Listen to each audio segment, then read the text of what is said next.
क्या आपको पता है हमारे देश में एक ऐसा गांव भी है जहां पैदा होने वाले बच्चों में हर तीसरा बच्चा विकलांग पैदा होता है, जहां टीबी, कैंसर आम बीमारियां हैं। पूरे वर्ल्ड में सिर्फ 9 देशों के पास ही न्यूक्लियर वेपन्स हैं और भारत भी उनमें से एक है। लेकिन जिस जगह ने भारत का ये सपना साकार किया, वो जगह इसकी कीमत चुका रही है। झारखंड का एक छोटा सा गांव जादूगुड़ा। क्या आप जानते हैं कि भारत के न्यूक्लियर प्रोग्राम की रीढ़ की हड्डी कहां से शुरू होती है? ना ही तो दिल्ली की संसद से, ना ही मुंबई के किसी रिसर्च सेंटर से। यह शुरू होती है झारखंड के एक छोटे से गांव जादूगुड़ा से। जादूगुड़ा यह झारखंड की राजधानी रांची से लगभग 150 किलोमीटर दूर और जमशेदपुर से लगभग 25 किलोमीटर दूर एक छोटा सा इलाका है। यह दुनिया के उन इलाकों में से शामिल है जहां धरती के नीचे छुपा हुआ है यूरेनियम, परमाणु ऊर्जा का सबसे मुख्य ईंधन। सन 1951 में एटॉमिक मिनरल डायरेक्टरेट की टीम यहां आई। जियोलॉजिकल सर्वे ने बताया कि जादूगुड़ा की जमीन के नीचे छिपा है यूरेनियम और यह वह धातु होती है जिससे परमाणु ऊर्जा बनती है या फिर जिसका इस्तेमाल करके परमाणु बम तक बनाया जा सकता है। आज़ादी के बाद भारत ने परमाणु शक्ति में आत्मनिर्भर बनने का सपना देखा था और इस सपने को पूरा करने के लिए पहला कदम था जादूगुड़ा। 1967 में यहाँ पर भारत की पहली यूरेनियम माइनिंग शुरू हुई। इसका संचालन किया UCIL यानी uranium corporation of India limited ने। यह भारत सरकार की एक PSU है। यहाँ से निकलने वाला यूरेनियम सीधा जाता है भारत के न्यूक्लियर रिएक्टर्स में। भारत के जितने भी न्यूक्लियर रिएक्टर्स हैं, चाहे वो राजस्थान में हो चाहे तमिलनाडु में, वहाँ पर इस्तेमाल होने वाला बड़ा हिस्सा यहीं से जाता है। आप ये नहीं समझें कि यहाँ से निकलने वाला जो यूरेनियम है उससे न्यूक्लियर वेपन्स ही बनते हैं। यूरेनियम से जो हम घरों में बिजली इस्तेमाल करते हैं वो भी बनती है। शहरों में बिल्डिंग्स और मॉल्स में जो लाइटें हमें चमकीली दिखती हैं, जो दिखने में काफ़ी सुंदर लगती हैं, वो भी यूरेनियम से ही बनती हैं। लेकिन इस चमकदार कहानी के पीछे एक कहानी और भी है। जादूगुड़ा के लोग, उनकी ज़िंदगी इतनी चमकीली नहीं है। वहाँ पर रेडिएशंस और माइनिंग से जो वेस्ट निकलता है उसकी वजह से काफ़ी गंभीर बीमारियाँ वहाँ पर सामने आई हैं, जैसे कि टीबी, कैंसर, गर्भपात और कई तरह की जन्म से जुड़ी हुई बीमारियाँ। कई न्यूज़ आर्टिकल्स और रिपोर्ट्स ने भी इन मुद्दों को उठाया है। लेकिन UCIL और सरकार हमेशा से यही कहती रही है कि सुरक्षा के पुख्ता इंतजाम हैं, लेकिन वहाँ के स्थानीय लोग अक्सर दूसरी कहानी बताते हैं। जादूगुड़ा में माइनिंग अंडरग्राउंड होती है। एक गहरा शाफ्ट बनाया गया जो 640 मीटर से भी गहरा जाता है। वहाँ से यूरेनियम और निकाल कर सरफेस पर लाया जाता है। उसको क्रश करके और प्रोसेस करके एक येलो केक बनाया जाता है। यह yellow cake intermediate uranium compound होता है।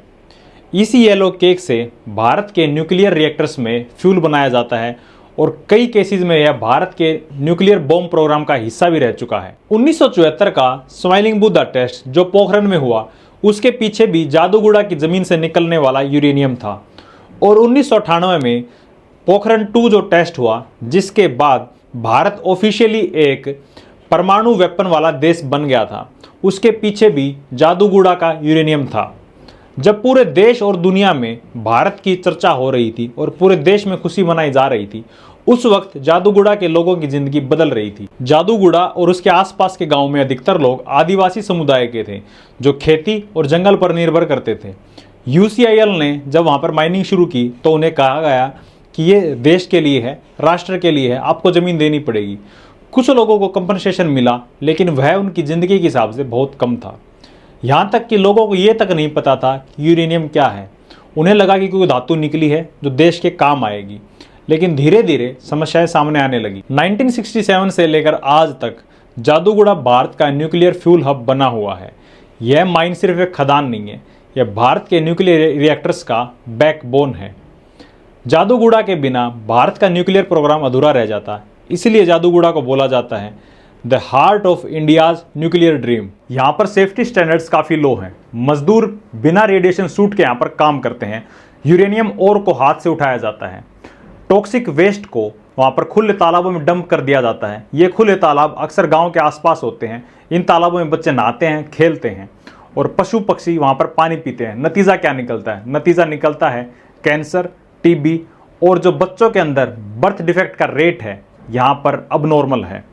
1990 के आसपास कई NGOs और न्यूज़ रिपोर्टर ने यह मुद्दा उठाया और उन्होंने देखा कि जादूगोड़ा के आसपास के गांव में हर दूसरे घर में विकलांग बच्चे पैदा हो रहे हैं, बच्चे बिना हाथ पैर के पैदा हो रहे हैं और कैंसर का जो रेट है वो बढ़ता जा रहा है।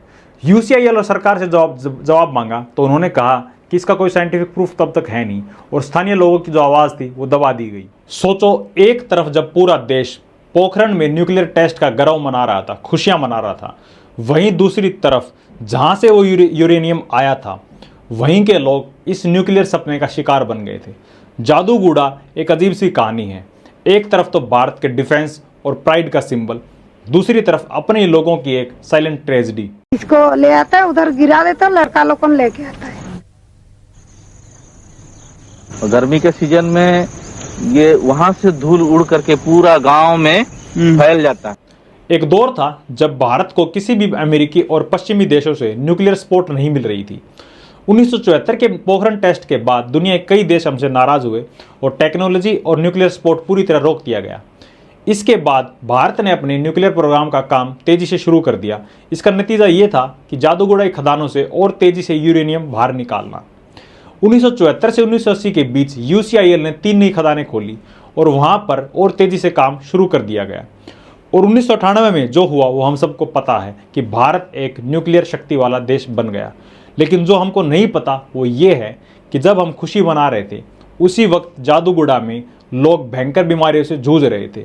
खनन से होने वाला रेडिएशन हवा और पानी में मिलकर वहां पर बीमारियां फैला रहा था। आपको सुनकर हैरानी होगी कि पोखरण टेस्ट के दौरान वैज्ञानिकों को यूरेनियम की शुद्धता और सप्लाई की इतनी अधिक जरूरत थी कि यूसीआईएल ने मजदूरों से दिन रात जादूगोड़ा खदानों में काम करवाया। और उन मजदूरों को यह तक नहीं बताया गया कि जिस धूल में वो सांस भर रहे हैं वह उनके और उनके परिवार के लिए कितनी जानलेवा साबित हो सकती। यूरेनियम और निकालने का प्रोसेस जमीन से 640 मीटर नीचे होता है। वैसे तो इन पत्थरों में यूरेनियम की जो मात्रा है वो बहुत कम होती है। 1 टन पत्थर में मुश्किल से 1 किलो यूरेनियम निकलता है। बाहर लाकर इन पत्थरों को क्रशर मशीनों से तोड़ा जाता है और फिर केमिकल प्रोसेस से यूरेनियम निकाला जाता है। आखिर में जो निकलता है उसे कहते हैं यूरेनियम ऑक्साइड। यह एक पीले रंग का पाउडर होता है और इसी को कहते हैं येलो केक। यही असली कच्चा माल है न्यूक्लियर पावर और बम बनाने के लिए। खदान में जब पत्थर तोड़े जाते हैं तो रेडोन नाम की गैस निकलती है। यह रेडियो एक्टिव गैस होती है। जब मजदूर सांस लेते हैं तब यह सांस के साथ उनके शरीर में जाती है। रेडोन से फेफड़ों का जो कैंसर है वो एक आम बीमारी है।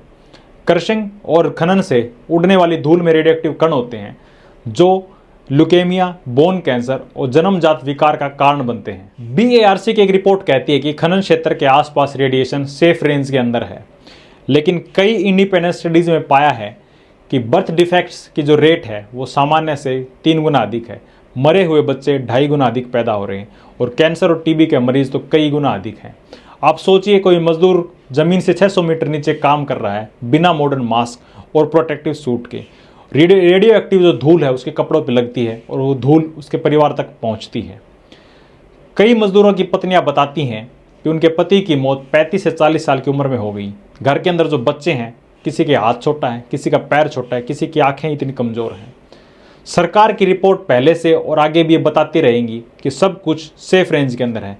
लेकिन ग्राउंड लेवल पर सच्चाई ये है कि इन लोगों को मौत के लिए तैयार किया जा रहा है और मौत की ओर धकेला जा रहा है। एक आदमी रखा है, हमारा आदमी रहता है पंप हाउस जो था पहले। गलत है सर। सिक्योरिटी गार्ड चोरी हो जाएगा। हाँ, अभी सिक्योरिटी मनी सिक्योरिटी गार्ड वहाँ है आपका, तो सब अभी है एसडीओ के चार्ज पर है, वीडियो आई में। अगर एक भी सिक्योरिटी गार्ड वहाँ है तो हम फ्री जमीन देकर तैयार। वो कंपनी का प्रॉपर्टी लिख लीजिए चोरी हो जाएगा, कौन देखेगा? वहाँ की कोई सुविधा नहीं है कि वहाँ पर हर बच्चा, छोटा छोटा बच्चा नहाता है। अभी भी जाइएगा तो फुटबॉल खेलता है उस ग्राउंड में। वो क्या जाने बेचारा कि अब रेडियो एक्टिव है क्या है।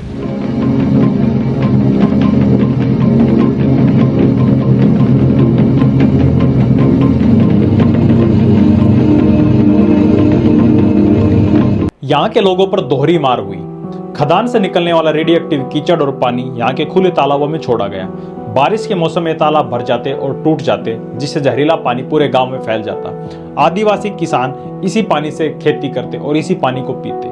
नतीजा ये निकला कि इनकी खेती बर्बाद हो गई, मछलियां मर गई और इनका शरीर जो है वो बीमारियों का घर बन गया। और ऐसा नहीं है कि कोई विरोध ना हुआ हो। 1990 में झारखंडी ऑर्गेनाइजेशन अगेंस्ट रेडिएशन ने आवाज उठाई। ये एक संगठन बना।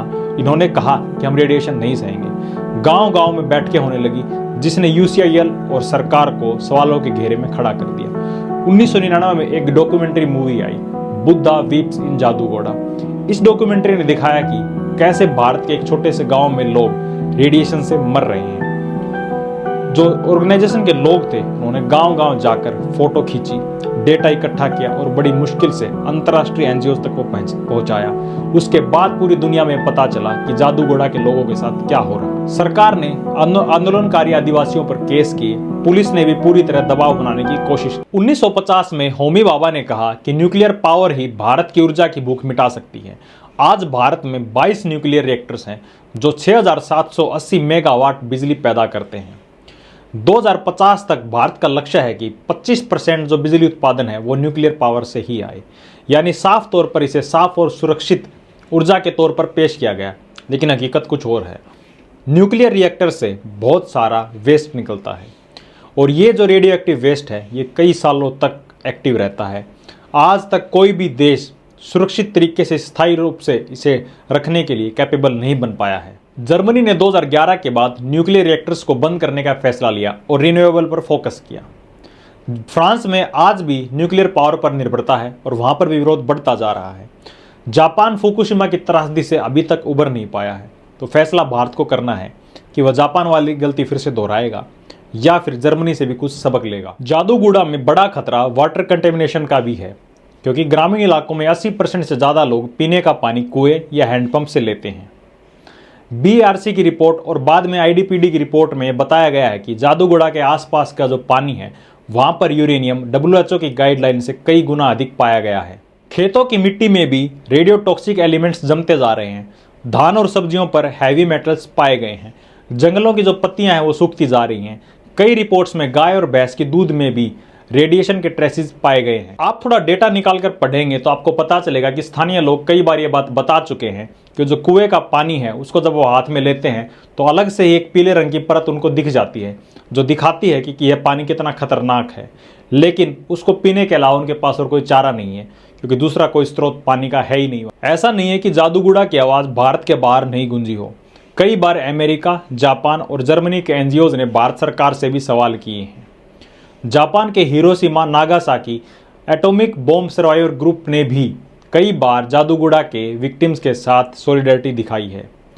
जादूगोड़ा में आज भी वहां के लोग और एक्टिविस्ट लड़ाई लड़ रहे हैं। 10 अगस्त को हिरोशिमा डे और 9 अगस्त को नागासाकी डे पर जादूगोड़ा में शांति मार्च निकाला जाता है, ताकि लोगों को ये याद दिलाया जा सके कि यूरेनियम जो है वो सिर्फ ऊर्जा नहीं, विनाश का बीज भी हो सकता है। कितना अजीब है ना कि एक तरफ तो जादूगोड़ा के लोग रेडिएशन की मार झेल रहे हैं, मर रहे हैं, वहीं दूसरी तरफ सरकार और UCIL हमेशा से ये कहती आ रही है कि सब कुछ सुरक्षा मानकों के आधार पर है, किसी को कोई नुकसान नहीं हुआ है। ये लोग जो बीमार हैं वो अपनी गरीबी, कुपोषण और अपनी हाइजीन की वजह से हैं, क्योंकि हाइजीन मेंटेन नहीं कर पा रहे। इससे माइनिंग का कोई लेना देना नहीं है। तो आप लोगों को कुछ भी नहीं बताया कि वहाँ अंदर जाना, ये सब बचाना है, आते वक्त नहाना है? वो तो कुछ नहीं बताया। कुछ नहीं बताया? चेहरा में पहनने के लिए कुछ दिया था? चेहरा में तो कुछ नहीं दिया था। कुछ नहीं दिया? ग्लव्स दिया था हाथ में पहनने के लिए? अच्छा, आपको एक बैच होता है यहाँ एक टांगने के लिए, कुछ मीटर दिया था? नहीं दिया, सिर्फ लाइट रहेगा सिर में बस। मैं जो गई थी तो हम लोग कुछ गाँव में यहाँ पर घूमे।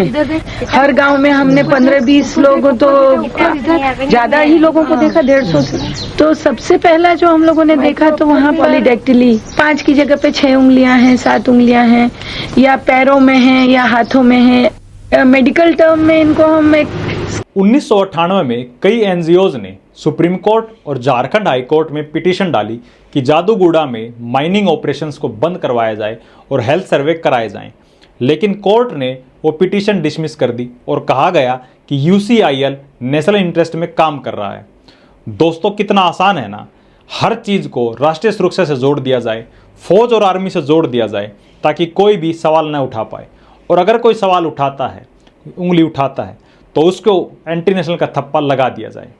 और इतनी इंटेलिजेंस आप जरूर लगाएं कि जादूगुड़ा के लोगों के प्रति सबसे अधिक जिम्मेवारी किस सरकार की थी। उस सरकार की जो सिर्फ 10-11 साल से केंद्र में है, या फिर उस सरकार की जिसने 50-60 साल तक देश में अपनी सरकार बनाए रखी। भारत में न्यूक्लियर एनर्जी की डिमांड लगातार बढ़ती जा रही है, जिसका मतलब है कि माइनिंग अभी और अधिक बढ़ेगी।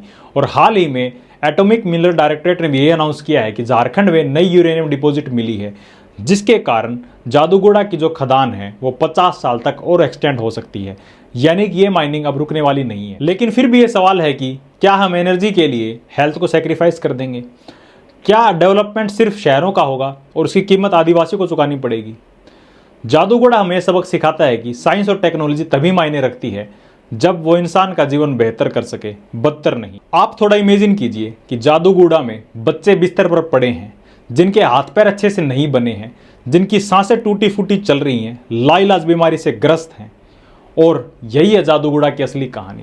वहाँ के लोगों ने अपनी ज़मीनें खोई, अपनी सेहत खोई और अब धीरे धीरे अपनी पीढ़ियाँ खो रहा है।